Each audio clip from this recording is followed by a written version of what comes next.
Hey everybody, it's Janice with Creating Through Chaos, and today we're going to decorate the metal Dollar Tree stocking. So I grabbed one of the metal Dollar Tree stockings that they have in the Christmas crafting area. Grabbed some of that red ticking fabric, I told you I was going to use this a lot, that I got at Joann's. A mop pad from Dollar Tree that I coffee dyed, and I just dump coffee and water and then dunk it in, and then I wring it out and let it dry. Some greenery and a rusty bell and some twine.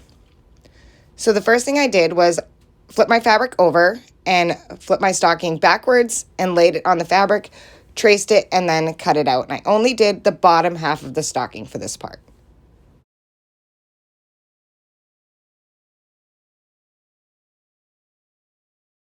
Once I had it all cut out, I'm just going to take some Mod Podge and Mod Podge it right onto the stocking.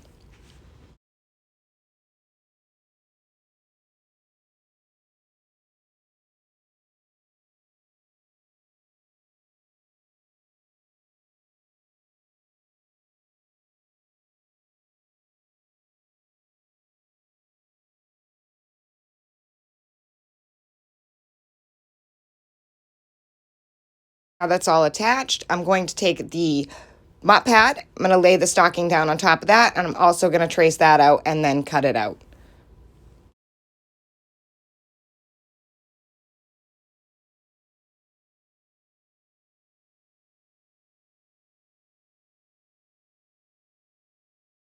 And after I cut it out, I just trimmed around all the edges to make sure that it was all even. Then I took my hot glue gun and I hot glued that right to the top of the stocking.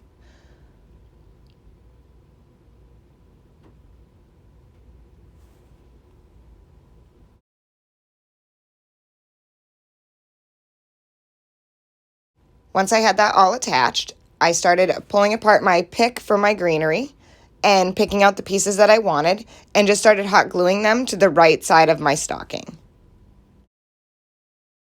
I also made a quick bow using twine. I just wrapped it around my fingers and then tied it in the center, and I attached that right underneath my greenery, and then I hot glued the bell right on top of the bow.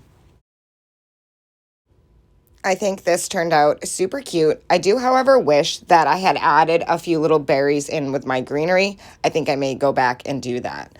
I love how this turned out. I love using this ticking stripe fabric in everything, and I think it just really gives a nice country, primitive Christmas feel. I hope this inspires you to make one. Thank you so much for watching, and please don't forget to spread the chaos.